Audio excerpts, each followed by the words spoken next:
तो दोस्तों आज हम पढ़ने वाले हैं पोएट्स एंड पैनकेक्स, जिसके जो ऑथर है अशोका मित्रन जी, वो एक तमिल राइटर है और उनकी जो यादें हैं जेमिनी स्टूडियोज़ की, उन्होंने अपनी एक बुक लिखी है माई ईयर्स विद बॉस, जिसके अंदर उन्होंने बताया है कि जो इन्फ्लुएंस किया है कि जो फिल्म थी वो कैसे हमारी लाइफ से जुड़ी हुई थी, कैसे हम उसे एक्सपेक्ट करते थे इंडिया के अंदर।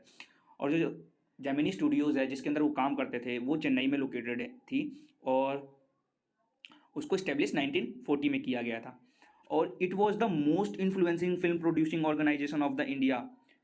उस समय के टाइम पे जो ये थी जो मोस्ट इन्फ्लुएंशियल ऑर्गेनाइजेशन था, मतलब सबसे अच्छी फिल्में उस समय ये बनाता था और इसके जो फाउंडर है उनका नाम था एस वासन। तब जो अशोका मित्र जी ये भी बताते हैं कि जब वो जेमिनी स्टूडियोज़ में काम करते थे तो सिर्फ उनका इतना काम होता था कि वो जो न्यूज़पेपर क्लिपिंग्स होती थी उन्हें न्यूज़पेपर से और आर्टिकल से काटना था और उसे एक फाइल में स्टोर करना था। वो ऐसा ही बताते हैं कि बेशक लोगों को ये लगता हो कि जो इनका काम है वो फालतू का है, इनसिग्निफिकेंट है या कैसा भी है, लेकिन जो उनका जो काम था उन्हें वेल इन्फॉर्म्ड तरीके से आता था। वो ऐसा सोचते थे कि इस पूरे ऑफिस में मैं ही सिर्फ वेल इन्फॉर्म्ड हूँ। तो अब हम जो पढ़ने वाले हैं पोएट्स एंड पैनकेक्स, ये जो उनकी बुक है माई ईयर्स विद बॉस, इसका एक बहुत ही छोटा सा पार्ट है। तो चलिए इस चैप्टर को शुरू करते हैं। और चैप्टर को शुरू करने से पहले ये बता दूं कि अगर आपको अच्छे मार्क्स स्कोर करने हैं तो इस वीडियो को पूरा देखिए, क्योंकि मैं जो चैप्टर है इसको पूरी तरह से एक्सप्लेन करने वाला हूँ, कोई समरी नहीं पढ़ाने वाला, इसीलिए वीडियोस को पूरे एंड तक देखें। तो चलिए स्टोरी को शुरू करते हैं। तो अभी जो पैनकेक्स पोएट्स एंड पैनकेक्स है, तो जो इसमें पैनकेक्स का मतलब है, इसका मतलब असली वाला पैनकेक्स नहीं है, इसका मतलब है ये एक मेकअप ब्रांड की कंपनी थी उस समय पे और ये एक ब्रांड का नेम था। तो जो ये ब्रांड था इससे जो जेमिनी स्टूडियोज था वो ट्रक लोड्स में बिल्कुल मेकअप मटेरियल खरीदता था। और जो जैसे कि ये मेकअप मटेरियल, जैसे कि आजकल तुम नाम सुनते होगे लैक्मे, इन सब चीज़ों का, तो वैसे ही ये उस समय का जो पैनकेक था उस समय का ये ब्रांड था। और जो उस समय जो वहाँ की जो एक्ट्रेस थी, जो फेमस एक्ट्रेस थी, उनका जो Greta Garbo must have used it, और मिस गोहर, विजयंती माला, इन सभी जो एक्ट्रेस थी इन सभी ने इसको यूज़ किया है। लेकिन ऑथर ये भी बताते हैं कि जब अग्निहोत्री अग्निहोत्री जो एक एक्ट्रेस थी, जब तक वो फेमस हुई ना, जब तक ये ब्रांड बंद हो गया। और जो अग्निहोत्री थी उन्होंने तो इस ब्रांड का नाम भी नहीं सुना होगा। और ऐसा ये भी माना जाता था कि जो ये जेमिनी स्टूडियोज था और उसने जो रॉबर्ट क्लाइव्स थे उनके स्टेबल्स को पकड़ा था। स्टेबल्स उन्हें कहते हैं जिसमें घोड़े रखे जाते हैं ना, उसको पकड़ रखा था। तो ये कोई बड़ी बात नहीं थी, क्योंकि जो रॉबर्ट क्लाइव्स थे उनके पास डजन्स ऑफ प्रॉपर्टीज थी, बहुत ही ज़्यादा अमीर थे वो। बेशक जो रॉबर्ट क्लाइव्स थे, जो उनकी जो लाइफ थी वो बहुत ही छोटी थी, लेकिन जो कुछ ही समय के लिए वो मद्रास में रुके थे, लेकिन उनके पास बहुत ही ज़्यादा प्रॉपर्टीज़ थी और वो एक जगह पर कभी भी ज़्यादा दिन तक नहीं रुकते थे और वहाँ से इंडिया के अलग अलग शहरों में घूमते रहा करते थे। और उन्होंने बहुत सारी फाइटें लड़ी है, ऐसी इम्पॉसिबल फाइट्स भी लड़ी है, ऐसी इम्पॉसिबल बैटल्स भी लड़ी है जिसको कोई नहीं जीत सकता, जिसको जीतना ही बिल्कुल इम्पॉसिबल था, और वहाँ पर जाकर उन्होंने उन बैटल्स को जीता है। और बाद में चलकर जो रॉबर्ट क्लाइव से उन्होंने एक मेडन लड़की, उससे शादी भी कर ली। यहाँ पे मेडन का मतलब अनमैरिड ही होता है, तो उससे शादी कर ली, वो भी जो सेंट मैरीज चर्च है जो कि मद्रास में है उसी में करी थी उन्होंने।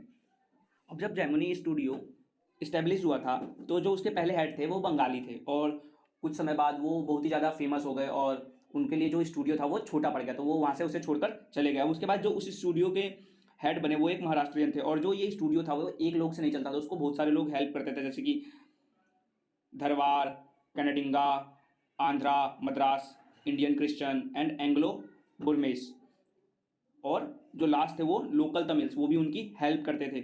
और जो इतने सारे जो वहाँ पे कम्युनिटीज़ काम करती थी एक साथ मिलकर, तो जो वहाँ का माहौल था वो एक नेशनल इंटरग्रेशन शो करता था। और ये सारे जो प्रोग्राम है ये long before AIR and Doordarshan, इन सब चीज़ों पर, मतलब इन सब जो वहाँ के चैनल थे उस समय के फेमस चैनल, इन सब चीज़ों पर इनका प्रोग्राम चलाया भी जाता था।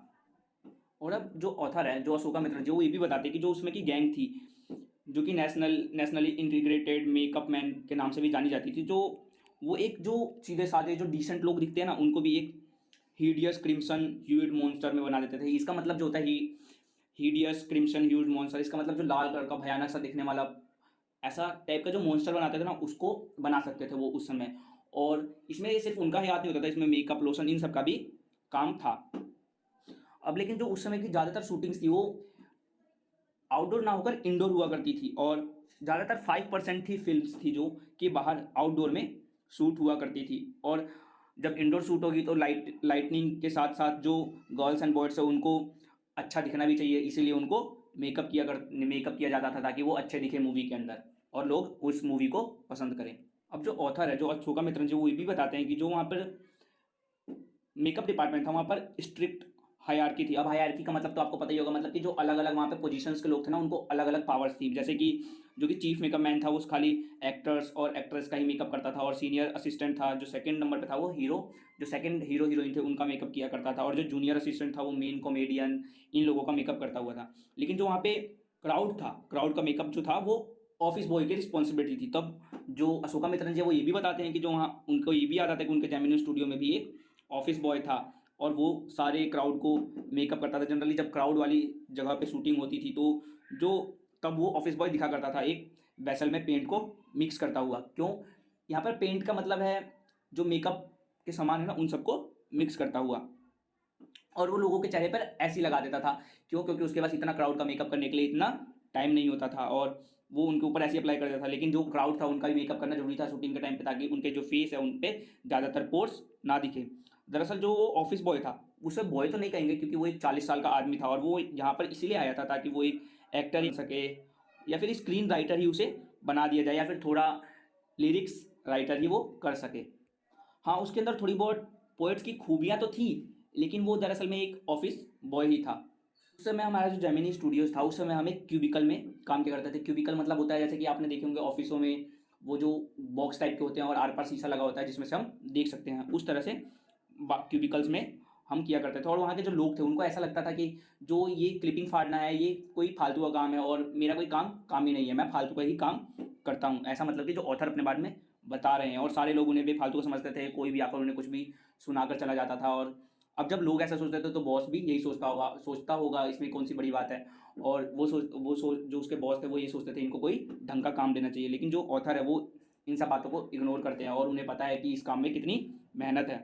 तो एक दिन जब वो ऑफिस बॉय था वो भी यही सोचता है उनके क्यूबिकल के पास आकर कि मैं भी आज उन्हें कुछ ज्ञान देकर जाता हूँ, और वो उनके क्यूबिकल में आकर उन्हें ज्ञान देने लगता है कि कैसे जो ये टैलेंट है वो बर्बाद किया जा रहा है, जो बार्बर्स है और जो मेकअप मैन है इनके हाथों में सारा वो देकर। और जो ऑथर थे वो यही प्रे कर रहे थे कि काश ये यहाँ से जल्दी क्राउड की शूटिंग चालू हो और ये यहाँ से चला जाए, क्योंकि जो वो बातें बता रहा था उनको एक एपिक्स की तरह लग रही थी। एपिक्स का मतलब होता है कि कथा, उनको एक कथा की तरह लग रही थी, और वो उसे पक चुके थे, उसे वो सुनना नहीं चाहते थे। अब जो ये ऑफिस बॉय था इसके अंदर हमेशा फ्रस्ट्रेशन बढ़ा हुआ था, और ये हमेशा किसी को भी हमेशा गुस्से में दिखता था। क्यों? क्योंकि इसका जो ये सब कुछ का ये रीज़न था, ये सिर्फ एक ही को मानता था जिसका नाम था कोथामंगलम सुब्बू, जो कि वो जेमिनी स्टूडियोज़ के नंबर 2 पे हेड थे, और बहुत ही काम करने वाले, मतलब कि बहुत ही हार्ड वर्किंग इंसान के टाइप के थे। वो ऐसा कहता है जो ऑफिस बॉय है कि मेरी जितनी भी जो भी ये हालत है सिर्फ इन्हीं की वजह से है। लेकिन उसे ये नहीं पता होता है कि जब वो कोथामंगलम सुब्बू थे, वो जब यहाँ आए थे काम करने, तो जो जेमिनी स्टूडियोज़ था उस समय उसका इतना नाम भी नहीं था, और इसमें उतना काम भी नहीं था, उन्हें उस वहाँ की चीज़ों के बारे में कुछ पता भी नहीं था। लेकिन जो ऑफिस बॉय था, जो जितना वो पढ़ा लिखा है, ये तो उतने भी पढ़े नहीं लिखे थे और इनको ज़्यादा कुछ आता भी नहीं था। लेकिन जो इन्होंने बहुत ही मेहनत करके ये यहाँ तक पहुँचे हैं, और इन्होंने इस कंपनी को इस्टेब्लिश किया। लेकिन जो ऐसा क्यों था कि सुब्बू को इतना, मतलब कि उनको कुछ आता भी नहीं था, मतलब जो ऑफिस बॉय था उसके जितने पढ़े लिखे नहीं थे, फिर वो ऐसे कैसे बड़े आदमी बन गए? कि ऐसा कोई, या तो वो ब्राह्मण से थे, या फिर उनको बड़े लोगों से उनकी दोस्ती थी, या हमेशा जब उनकी फिल्म फ्लॉप होती थी उस पर वो हमेशा स्माइल किया करते थे, इस वजह से तो लोग ऐसा सोचा करते थे। अब जो सुब्बू थे वो मतलब कि अलग ही प्रिंसिपल पे काम करते थे, जैसे कि जो उनकी जितनी भी लॉयल्टी थी वो सारी अपने बॉयज़ के लिए थी, और जितना भी उनके अंदर क्रिएटिव माइंड था वो सब कुछ जेमिनी स्टूडियोज़ के नाम था। वो इतने ज़्यादा क्रिएटिव थे जैसे कि वो फिल्म इंडस्ट्री के लिए ही बने हों। लेकिन यहीं पे ऑथर ये भी बताते हैं कि अगर सुब्बू अपने आप से कोई काम करना चाहे तो वो इतने अच्छे से नहीं कर सकते थे, लेकिन उन्हें कोई चैलेंज करे या फिर उन्हें कोई कमांड दे कि तुम्हें ये काम करना है, तो बिल्कुल उनके मन में एकदम अलग अलग तरह के आइडियाज़ आ जाते थे। वो हर चीज़ के बारे में बहुत ही जल्दी सोच लेते थे, और उनको बहुत सारे आइडियाज़ आते थे, तो वो उसको और भी क्रिएटिव तरीके से बताते थे। तभी एक दिन उनके पास एक प्रोड्यूसर आता है और वो उनसे पूछता है कि मेरे पास एक सीन है, लेकिन मुझे ये समझ नहीं आ रहा कि मैं इसे कैसे करूँ। तभी जो सुब्बू होते हैं उन्हें एकदम से सोचकर 4 तरह के आइडियाज़ बता देते हैं, लेकिन जब प्रोड्यूसर होते हैं वो दोबारा कहते हैं कि मुझे ये दोबारा समझ नहीं आया, कि आप दोबारा बता सकते हैं? तो जो सुब्बू होते हैं वो उस समय उसको 14 तरह के आइडियाज़ बता देते हैं। तभी ऑथर ये भी बताते हैं कि जो जेमिनी स्टूडियोज़ का गोल्डन पीरियड था, जब जब गोल्डन पीरियड मतलब कि जैसे कि उस समय जेमिनी स्टूडियोज़ बहुत ही ज़्यादा चला करता था, उनकी फ़िल्में हमेशा हिट जाया करती थी, वो तब तक ही था जब तक जो सुबू थे उसके अंदर काम किया करते थे, मतलब उसके जेमिनी स्टूडियो के साथ थे। जो सुबू थे वो एक पोएट भी थे और वो पोयम भी लिखा करते थे, लेकिन जो वो पोयम थी वो कॉम्प्लेक्स फॉर्म में लिख भी सकते थे और बहुत अच्छी लिखते थे, लेकिन उन्होंने ये सोचा कि मैं जो पोयम है बिल्कुल नॉर्मल, बिल्कुल सिंपल फॉर्म में लिखूँगा ताकि वो सभी लोगों को समझ आए। और उन्होंने बहुत सारी नॉवेल्स भी लिखी है और बहुत सारी चीज़ें लिखी है, स्टोरीज़ भी लिखी है, लेकिन जो लोग थे वो उन्हें सुबू इसलिए नाम से जानते थे क्योंकि उनकी स्टोरीज़ या नॉवेल्स की वजह से नहीं, वो उन्हें जो उनकी फ़िल्में थी उनकी वजह से जानते थे। क्यों? क्योंकि वो फ़िल्म इंडस्ट्री में बहुत ज़्यादा फेमस हो गए थे, उनकी फ़िल्में बहुत ही ज़्यादा अच्छी हुआ करती थी। और जो सुबू थे वो एक एक्टर भी थे, लेकिन वो एक्टरिंग जो थी वो एक्टिंग भी थी, वो भी बहुत ही अच्छी करते थे, लेकिन वो हमेशा ना कभी भी मेन रोल नहीं लिया करते थे, वो हमेशा साइड रोल लिया करते थे। लेकिन जो फ़िल्म थी उसमें ये देखने में ये अच्छा लगता था कि जो मेन लीड जो कर रहा है उससे ज़्यादा एक्टिंग अच्छी तो जो हमारे सुबू हैं वो कर रहे हैं।